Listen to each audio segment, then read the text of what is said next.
Dans les épiceries, les restaurants et les petits commerces, des centaines de milliers de personnes gagnent un peu plus d'argent depuis ce matin. Le salaire minimum a grimpé en Saskatchewan, au Manitoba, en Ontario et à l'île du Prince-Édouard.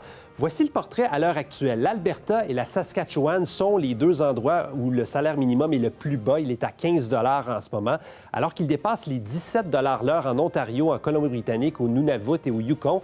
Et j'attire votre attention sur la différence quand même importante entre l'Ontario et le Québec. Les travailleurs gagnent maintenant 1,45 de l'heure de plus du côté ontarien. Ça entraîne certains défis, notamment dans la grande région d'Ottawa, où il suffit de traverser un pont pour changer de province.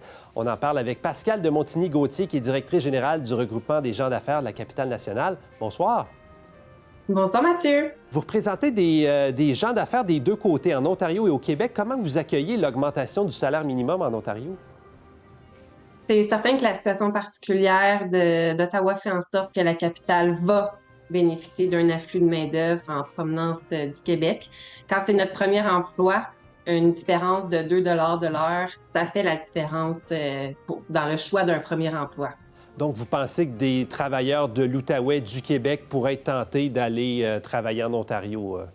Oui, certainement, parce que quand on fait le parallèle avec la santé, on le voit, il y a des dérives d'emploi du Québec à l'Ontario. Alors, on peut s'attendre à avoir la même situation.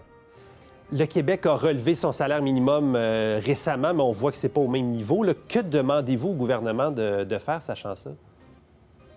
C'est sûr qu'on attend de voir que le gouvernement, qu'est-ce qu'il va faire pour éviter que l'écart va se creuser encore davantage entre les deux régions. J'imagine qu'incessamment, il devrait avoir un plan de match ou des idées pour être plus proactifs. C'est une bonne nouvelle pour les travailleurs qui vont gagner plus d'argent si le salaire minimum augmente, mais il y a un coût pour les employeurs. On parle quand même d'une hausse de 4 en Ontario. Que vous disent vos membres? Est-ce que ça va se ressentir sur leur fin de mois? Ou nécessairement, la facture va être refilée au consommateur. C'est toujours le consommateur qui est perdant. Mais pour le moment, c'est certain qu'il y a un peu d'incertitude et d'indécision là, chez nos membres. Pascale de Montigny-Gauthier, merci beaucoup d'avoir fait le point avec nous. Merci beaucoup.